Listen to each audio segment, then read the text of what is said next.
for today, my thoughts will be on my recovery, living and enjoying life without the use of drugs. Tell yourself. Just for today, I will have faith in someone in NA who believes in me and wants to help me in my recovery. Tell yourself. Just for today, I will have a program. I will try to follow it to the best of my ability. Tell yourself. Just for today, through NA, I will try to get a better perspective on my life. Love yourself. Just for today, I will be unafraid. My thoughts will be on my new associations, people who are not using, and have found a new way of life. So long as I follow that way, I have nothing to fear. Thank you.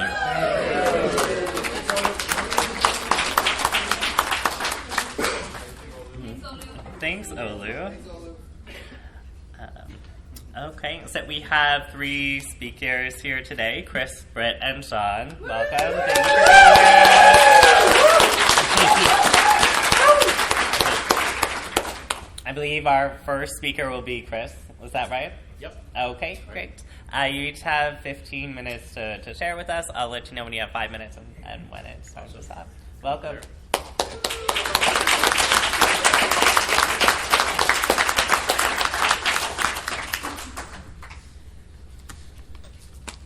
Good morning, everyone. I'm a grateful recovering addict. My name is Chris. I'm from the Norfolk Branch area in southern Ontario. There's a few of us. Come on, woo! we're a small area, so yeah. I'm also gay, and I say that. I know our literature says that it doesn't matter what our sexual orientation is. It doesn't matter. We're all welcome. But it's important for me, and it's empowering for me to be able to stand here and say that today, because it was a huge part, as you'll find out, it's a huge part of my story where there was many, many years where I was not able to say that. I lived in silence, I lived in shame, isolation, loneliness, all of that stuff that addiction loves, and that was another layer that was added to my life when substances were introduced. So just a little brief history. I grew up in a small town in southern Ontario. It was quite small when I was growing up. I have one brother, 2 years younger than me, my mom and dad. They never separated, they never divorced. Had a pretty good upbringing in the family unit. And it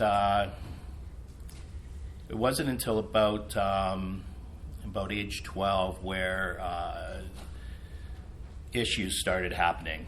At that age, I was involved in the church. I was involved in the Anglican Church. And it was something that I felt part of, and I felt welcome. I felt seen. Unfortunately, for a 6-year period, all through my teen years, the years where we're supposed to be learning who we are and exploring who we are, this minister, a true wolf in sheep's clothing, turned out to be a very manipulative, masterful predator of a person.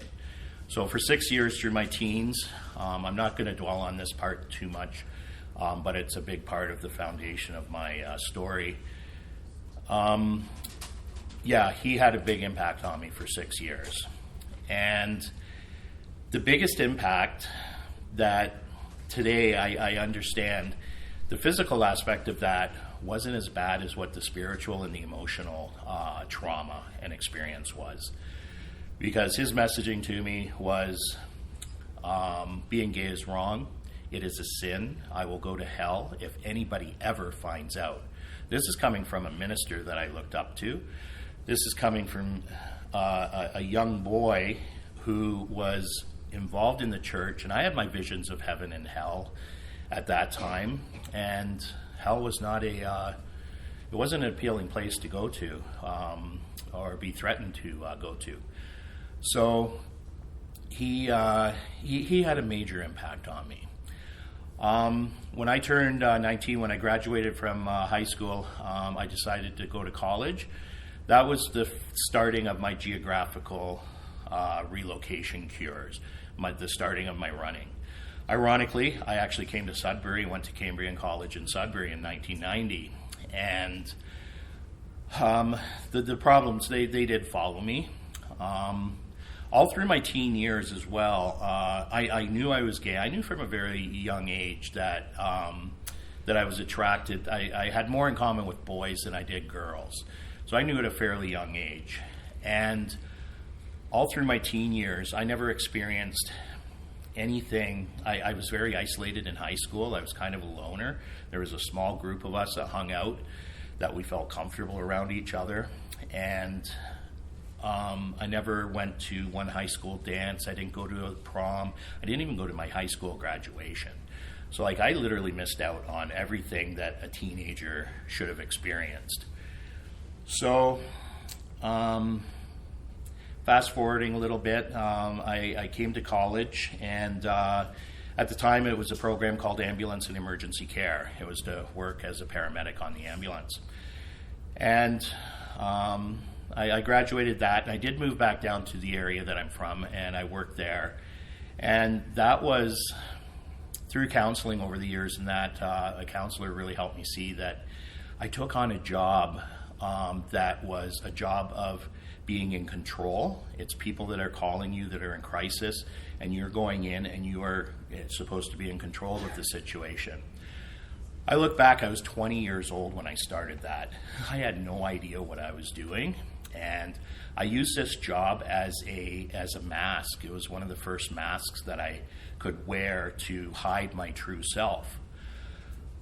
A big part of this job, emergency services, they work 24/7, 365. So I would always take overtime when I could. I would take holidays like Christmas. I would offer to work Christmas because I hated family get-togethers. I hated myself so much, who I was, and I hated going to these family get-togethers. And you know, you go and there's these aunts that you only see maybe twice a year, and they're asking, oh, hey, how are you? Have you got a girlfriend? When are you getting married? Mm-hmm. It's that part that I hated. I loathed that. And so I avoided it. And like the emptiness and the loneliness, like avoiding your own family. Like I'm grateful today that I did have a loving family that was connected. There's not a lot of addiction issues in my family, and the trauma I endured, and that is why I started using substances, or when I discovered substances. I was a bit of a late bloomer. It wasn't until 19, my early 20s, where I got introduced to some substances, and then around 22 it progressed to heavier stuff. These years that I was living, when I first started speaking, and I said that I felt really connected in the church. I felt a fullness within me because I had a belief in God at that time. And when I left at 19 and came to Sudbury, I literally closed the door on that. So that left a huge empty void within myself. And it was so painful to have that emptiness and to carry that emptiness every day, through every day. And I found the substances to fill those voids. I found sex to fill those voids. The combination of sex and substances, it led me to contract HIV when I was 30. And part of my running is I had to go out west. I thought maybe things will be different out in Vancouver and Burnaby. So I ran out there, and you know what? It followed. All the pain and the sorrow and the hurt and the trauma, it all followed me. And things got really bad out there. And when I found out I was diagnosed with HIV, things got really bad. I broke down, I called my parents, and I came back to Ontario. During all this time, I'm in and out of work. I'm not a reliable employee.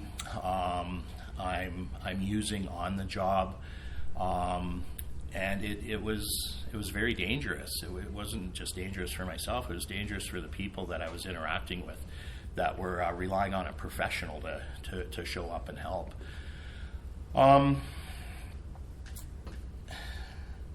My first introduction to recovery was in Vancouver. I went to a treatment center called Pacifica. It was a 28-day treatment program back then. And I did get a lot out of it at that time, but I just wasn't ready. And my first introduction to the 12-step meetings, it was an NA meeting in Burnaby. I came in, and you remember how I said at 19, I slammed that door on church and God? Well, as soon as I came in and the readings were done, that first time God was mentioned, man, everything just welled up, and I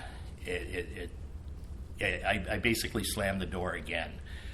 I wasn't open to it. I wasn't both feet in, and it took quite a long time, about 14 years, before I was reintroduced to recovery. And this is where my recovery journey began, in Simcoe in Southern Ontario, at a little recovery center called Holmes House. When I say little, it's little, but it's awesome. I went to detox there, and I thought I was just going to be in detox for a week.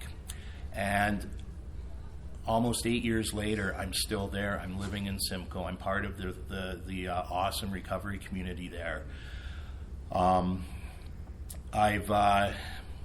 I've got involved with my group, the Simcoe Just for Today group. I do service work at the local level, at the area level. And over the past 7-8 years, that emptiness within me, that void, through this room and this spiritual program, it has delivered me the promise that I don't have to use Just for Today. I don't have to be alone.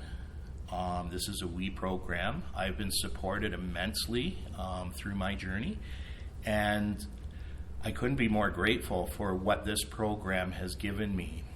And it's I didn't want to screw this up. It's just a very short sentence.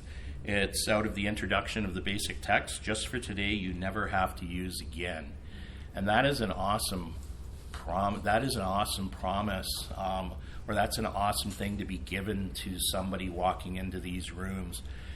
And for me, never to use again. I know it's just for today, but every day I know I don't have to use. I have this reprieve. I have the ability to stay connected. Not only am I spiritually connected, but I'm also physically connected with the people around me. And those people around me, that's all part of the spirituality of this program, and that people have helped me immensely. I have these voices, I'm sure just like everybody else, that tell me that I don't matter, that I'm not good enough, that I don't make a difference.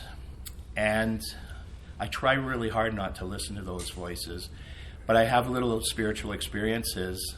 A little while ago, somebody came up to me. He said his name, and he asked me if I remembered him. I didn't, because being in a town where there's a treatment center, you see a lot of people come and go through the rooms. And he said, "I remember you, Chris. You gave me my first white key tag at the first meeting I ever came to." And it's like, wow, like, isn't that a message, a reminder from my higher power that I do matter today. I've always mattered. I've never seen that. I've never believed that. But today, I try my best to remind myself that I do matter. Not only do I matter, we all matter. And the we, it's the strength that holds us together. So I hope somebody got something out of what I shared today.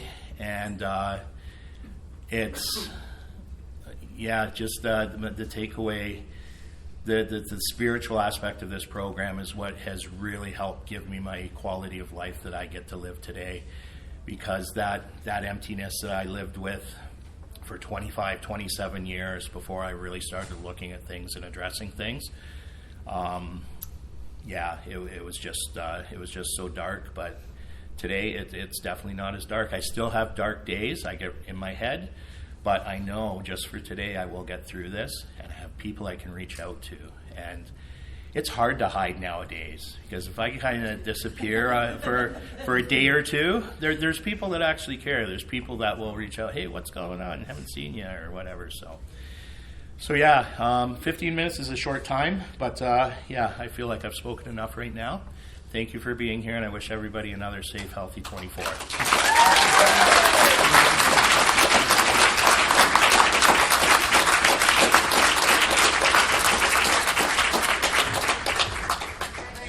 Thanks, Chris. Good morning, friends. My name is Brittany, and I am an addict. Hi, Brittany. Sorry. I thought I had a normal childhood. I thought. Growing up, I didn't know any different, right? I didn't really care about what other people thought. I know that from a very young age, my parents are together. They're on, I believe, their 40th wedding anniversary. I have 2 older sisters and a younger brother. My whole life I can remember that my parents were not going to stop having kids until they had a boy. And I remember that because I don't know if it's like I had this competition in my head that I was going to be the boy and then they could just stop, right? You can just stop at me. So for a very young age, my mom would dress me in dresses and I would rip them the fuck off. Sorry. They're not comfy. I don't know how anybody finds them comfy, but so from a very young age, that's kind of just how I felt. That was how I lived my life. She stopped buying dresses for me, and then I wore whatever the hell I wanted, and it just seemed to be, they had flowers on it, but let me tell you, it was usually a short tracksuit, and I would say that they supported me in that way, in what I wanted to wear. But it depended on where I went that they did that. I was raised in a Catholic family, so, we went to church every Sunday. I remember my dad worked afternoons, so in the morning before school, he would pray with us. I remember before we got on the bus, that was what we used to do, right? And it obviously meant something to me because I can remember it to this day vividly. And yeah, so I just thought it was a normal childhood, right? Like, very loving parents, right? My mom has a huge family, so we always did family events, family reunions, Christmas, like everybody gets together, lots of fucking food. We are not short of that, right? I've always ate good. And that's another problem in itself. But it was normal. Was there drinking? There was never any drugs at any of my family events. Drinking, to a minimal, to be honest. They didn't really drink like me. But they did it at certain things, at events like a Christmas or a family reunion. They didn't do it every fucking day. They didn't do it every week. But at 10 years old is when I had my first taste. And, I do everything, with a bang. So I drank a 60-ounce of whiskey at 10 years old at a family reunion. Needless to say, I don't remember any fucking family. I don't know who they were. I don't remember much. I do remember I got very sick. I probably should have been taken to a hospital, but, I woke up the next morning and it was okay. Let's just have a good old meal. You'll feel better. Drink some water. And it was just a normal thing for that. And that's where it first started, 10 years old. And I started playing hockey. So again, my brother, not very hockey, not very sport oriented. I was kind of doing all the boy things in the family. Again, they didn't have to have him, but here he was. I love him. But, I started playing hockey. It was about, I was 11 years old. I borrowed my cousin's hockey equipment, and I just loved it, my very first game. So that was it. I decided, my parents said, well, we don't have very much money, so if you want to play, you save up, and you work hard, and you buy your own equipment. So that's what I did. I bought all my own equipment for Christmas. What do I want? Shin pads, elbow pads, pants, helmet. I acquired everything. And I worked hard from a very young age. I remember I delivered newspapers, I catered, I worked on my aunt's farm. I did whatever I could. And playing hockey is where I kind of realized that I think that the girls are hot on my team. That was where it started. Yeah, we didn't have co-ed. So that is where I realized that, like, I think I might be attracted to the other sex. But, going to church and realizing, like, Jesus loves everybody except for you because you're gay. That's what stuck. That's what stuck. So, and my mom could say, go to church with us on Sunday, but don't you fucking wear those short tracksuits. You got to wear, like, nice dress pants, a pink shirt. No, I don't want to, right? Are you sure you don't want to wear a dress? I'm like... And I feel bad because then I look at her feelings. And especially today, I didn't give a fuck when I was like 12 and 13. I was just like, F you, Mom. I'm going to wear what I want or I'm not going. Today, though, like, maybe that was her feelings and her embarrassment and her to let her church community and her friends know that their daughter was gay, right? But I didn't care, so I stopped going to church. I won all the religion words in school. I did. I know how to read the Bible. I know how to read the basic text even better. Let me tell you, learning how to read the Bible, it actually is a lot easier to learn to read these books because you go in the back and you look for the word and all the pages. It tells you right where to go in the book. But yeah, so right from a young age there at 12 years old, I stopped going to church because I felt like I didn't belong. I felt like I wasn't loved. And, my brother and my sisters, they've always been loving and supporting and caring. Me and my brother, though, we are like this, not butting heads. We've always been in like a competition our whole lives, right? And it's not even, now I think about it, but it's like, who's the better boy? And, I always thought it was for my dad's approval. I thought that's what it was for. Like, does my dad love me? Does he? He thinks he knows I'm gay, and I don't know about for anybody else, but I feel like society has made it a norm that we remember our coming out. Like, that's a self-identity. Like, oh, when you're 16 or you're 7, I don't fucking remember when I came out. Obviously, it was not a big thing for me. Why? Because they knew. Right? And I do remember having that conversation with my mom, and she was like, oh, honey, we know. We know. We've known since you were 3. Why didn't you tell me? Why didn't you tell me? Help me out. Throw me a freaking bone here, right? But you know what? That's what I remember of my coming out. I don't know how old I was. Obviously, I was in high school at some point in time, but it didn't matter to me, right? It was just like it happened. They knew. They didn't like the people I brought home, right?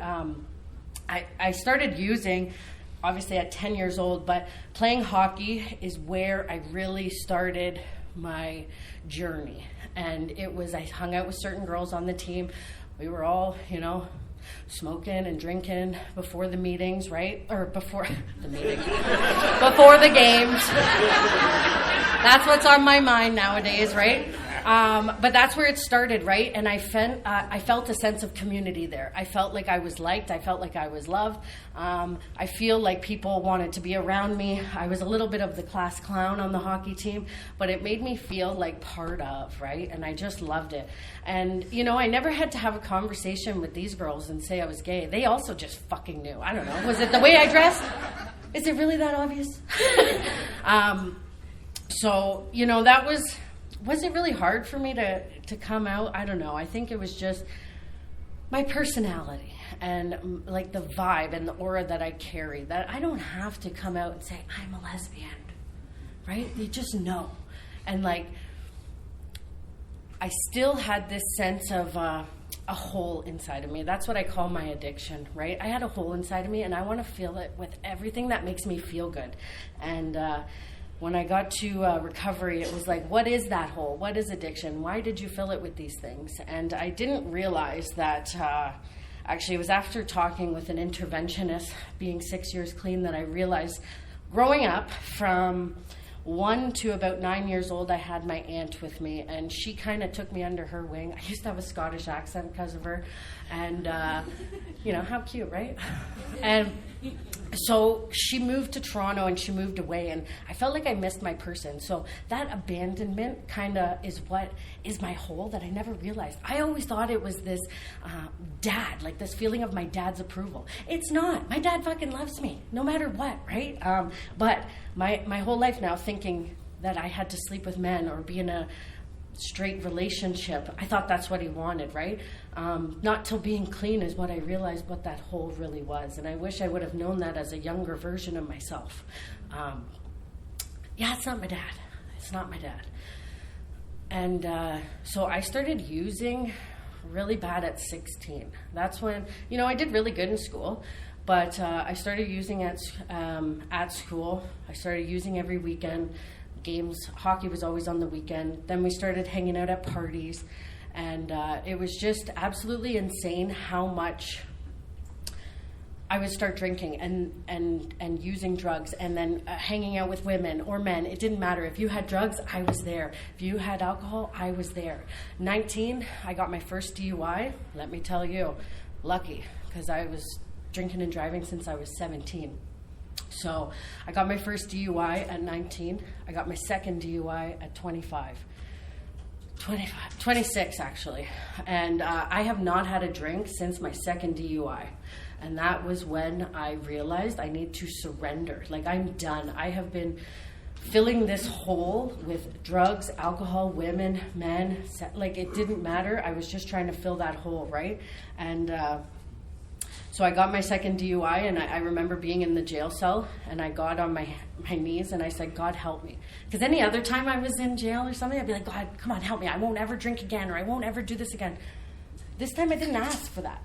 I said, just help me. I've lost everything. I've ruined everything. My car that I worked so hard for, right? I said, help me, and I remember that. And that is where it opened up the doors. That was a higher power moment for me, because that I came out of jail, and I went right to treatment, basically. I called my aunt, and within 3 weeks, she had me in treatment. I went to Hope Place in Milton, and it was the best 35 days of my life. I went to jail after that, and my sponsor actually came to court, told the judge, like, do you have anything to say? I said, yeah, I'm grateful for this. And they looked at me like I'm fucking crazy, but I'm grateful that I got a second DUI. Yeah, and I'm going to jail. I'm grateful. And I stayed clean going to jail. I stayed clean. Everybody was using. There was lots of opportunities. I became the babysitter. I don't know. But I did that, and they gave me weekends so that I could still do my 90 and 90. I did 90 days. So whatever your excuse is that you can't do 90 and 90, change it. Change it. Stop with the excuses, right? If I can do it, anybody can. But it's true. We come up with excuses. But if I wanted to get high, there's no excuse. Wind, rain, snow, it doesn't matter. I'm going to go get high. So why can't I do that for my recovery? Go do it. I got myself the sponsor. Obviously, I started doing step work. I started doing service at just a meeting level. Then I got a year clean. I met a girl at a meeting, obviously. I waited till 10 months. Didn't wait the year. Needless to say, I married her, and she's in the second row. Yes, she's hot. But I did take that suggestion, right? I pushed it, almost got the year. But the thing is that I did all the suggestions that were given to me because I was the gift of desperation was there. I surrendered. I was willing to do anything because I ain't going back there. But you know what I am? I am a clean gay woman. And I am so proud of it today.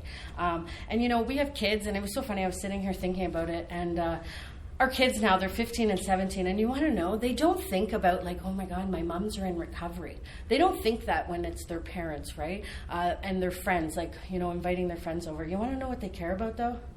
That we're lesbians and that they have 2 moms at home. They don't care that we used to shoot dope or, do any of that, but sexual orientation. That's a thing that they're scared of, right? And so this is what our society norms are, right? They have grown up in NA and they've come around like they know who we are. But I feel for them because that's what they're worried about to bring their friends over. Maybe that they have two moms, but we're fucking great, And we've got a lot of love in our home. And you know what? If they ever struggle with addiction, which we're kind of seeing, they know where to get help, right? They know that we're a safe place for sexual identity or for, active addiction, right? They know that we're a safe place and that we have lots of love. And I want everybody to know that this is the best place that anybody could be, right? And this convention rocks. If it's your first one, you make sure you get your ass to that clean time countdown tonight because you don't even know what you're going to miss if you do. Right? 15 minutes is a short time, but you know what? I am so grateful to have this opportunity and to be able to give back because today ain't about me. It's about you guys. Thanks.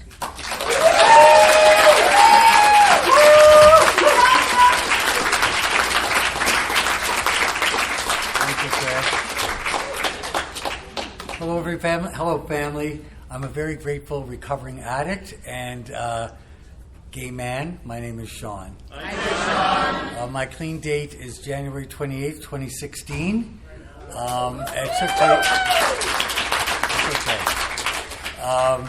I say I'm a grateful recovering addict, which I am, but it took me a lot longer to say I'm a grateful gay man than it did to say I'm a grateful recovering addict. I was born in California with my sister Amber, and in the 60s. We were born in California only because my mother was pregnant and she wasn't married.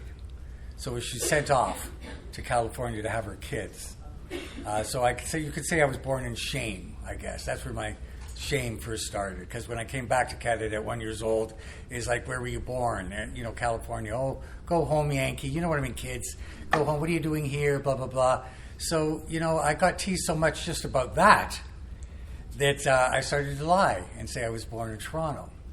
And it was a lot easier than having to explain, well, what are you doing here if you're born in California? Whatever. And anyways, I knew I was gay from a very young age. I remember going to kindergarten with my sister. We were 11 months and 3 weeks apart. We were very close. And my mother said, "Don't hold hands when you're going to school." And so we went to kindergarten. And we went to kindergarten, and the girls had a section with like an easy bake oven and the cutlery and the utensils and the cupboards, and the boys had trucks and everything over there. And she goes, "Okay, well, go to your PlayStations now." Well, I automatically went to the girls section because I was brought up by two women. My dad left when I was 1 year old. He left us. So I was brought up by two beautiful women, two strong, beautiful women. And it was baking, and they owned a jewelry business, and they owned a cosmetic business. It was every gay boy's dream, Cosmetics and then jewelry. I remember going to the garage, and there was all these boxes full of little diamonds and rings and necklaces. And I used to go through them, and I'd be ecstatic. But, it was something that I was shamed at by wanting to do the things that was inside of me to do, where I felt happy and comfortable. And so from that day on, I realized that I had to lie. Not that I knew I was gay then, but I knew I was different. And I knew that I just didn't quite fit in, that I didn't quite belong. And then come after we lived in Canada for a while, my mother got married to my stepfather. And he was first mate, second mate, third mate, worked his way up to captain, and then piloted the Seaways. And then he was a professor at Brock University. So he really made his way up. And I remember always hating him. I remember one day, I think it was around Christmas time, when I was downstairs. My sister was upstairs. My mom and stepfather were downstairs. And my bedroom was right around the corner. And I heard this noise. So I got up and I opened the door. And I saw my sister on my stepfather's lap, going up and down, up and down. And I just, I just sort of and there's just this blank gaze on her face. And then my stepfather, "Come on in," And I remember just, I was in shock. I guess I was 5 years old, And so I just went to my bedroom. And my sister and I never talked about this until we were both drug addicts and addicts well into our 20s when we first talked to each other about it. Never told our parents until we were well into our 20s. And I was molested by him as well. And I don't remember as much. I just remember things happening in the bathroom, whatever. But anyway, he was a man that I hated. And so I went through life with that confusion. You know, these feelings of being different, of being not a part of my sex, knowing that I was attracted to boys. I was sort of afraid of boys. I always attracted to the girls because they were softer and they were nicer. And they were kinder. They wouldn't beat me up or they wouldn't call me names. I just felt safer around them. So I tended to get the best looking girls in school. You know, they were attracted to me because I was softer nature. So they liked to be around me. And I tried to have I did have a couple of girlfriends, but they were girlfriends. And I loved them. I can honestly say I loved them with all my heart. My second girlfriend was the first one I ever told I was gay because I loved her and trusted her that much. And I still love her to this day, and I'm still trying to look her up and find her to just make amends with her, just for amends. But, my whole life was, I remember I prayed every night not to be gay. When it was our teenager, my 15, 16 was when I really knew that, I'm gay. So I pray every night to God. Please, God, please, God, please make me normal. Please make me straight. I didn't use the word straight. It was normal. I just wanted it to be normal. And I prayed and prayed and prayed and prayed. Nothing was happening. So it's not that I put God aside. I said, well, please, God, please, at least, please, when I knew it wasn't working, my praying wasn't doing anything. None of my prayers were coming true. So I prayed to be happy. And that's when the alcoholism and drug addiction kicked in for the next 30 years. And my sister was the first one who we moved to a place out of Toronto to where my stepfather, closer to his work in Welland, because he was a pilot and had to guide the ships on the locks of the Welland Canal. And it was a small town. It was rural. And I remember my grade 8 graduation, my mom made me wear this red and white silk satin shirt and white elephant pants. I don't know if they're kind of like the ones I'm wearing now. They're really wide. And white shoes to my grade 8 graduation in a rural town where it was farmer boys, all wearing suits, jackets, and ties. This was trauma to me because I had to wear it. I threatened to run away from home. I was traumatized. I go, can I tuck it in? No, you can't tuck it in. My mother was very demanding. She was a Leo. She was very things. No offense to Leos, but they want it their way or the highway, right? So I had to wear that. And I remember my girlfriend at the time, Catherine Mansfield. Beautiful, beautiful girl. And I remember sitting in the mausoleum having a smoke when I was like 14 years old or 13. She knew how upset I was about it. And she said, just go. You have to do it. Wear it, Shawn. So I go to my grade 8 graduation. I'm standing there, and in walks Catherine Mansfield in her beautiful, long, flowing gown. And she walks up to me and she says, "You look so handsome, Shawn."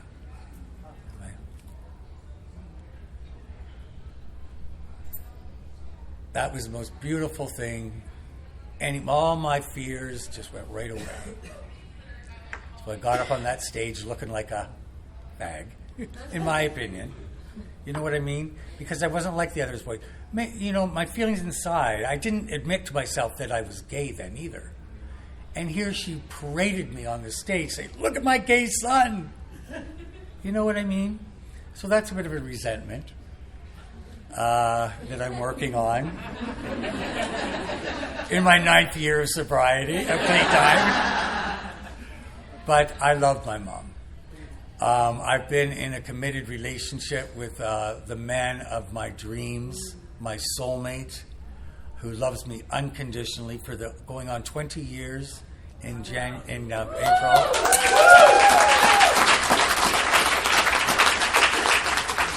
He didn't see me in my addiction, but he saw me when I relapsed, which was on alcohol, for 4 years.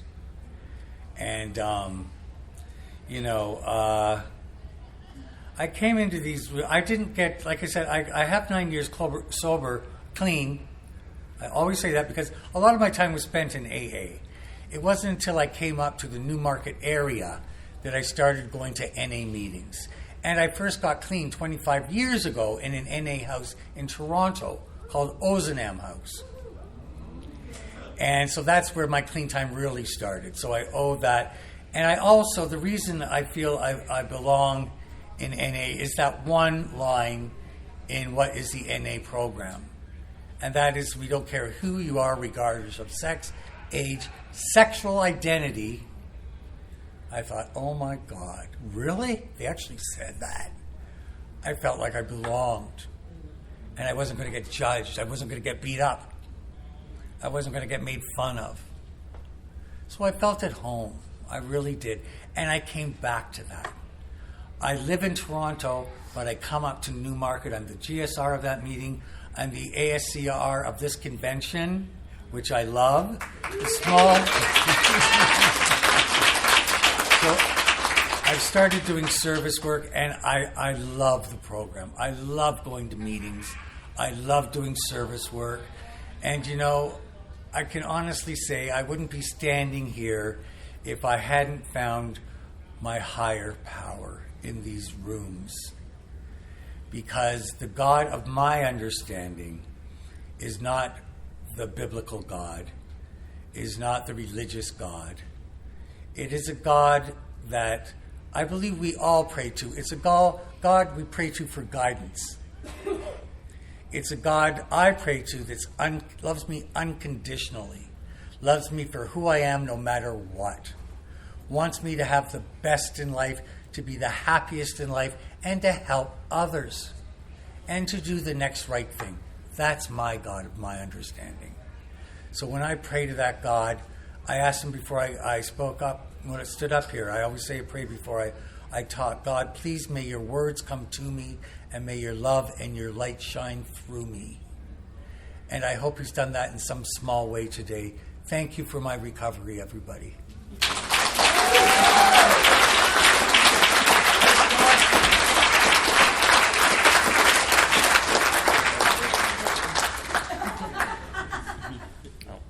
Someone's glasses. Oh, thank you. You're welcome. And thank you all again for sharing your experience, strength, and hope. I know I needed to hear that today. Let's give them another hand.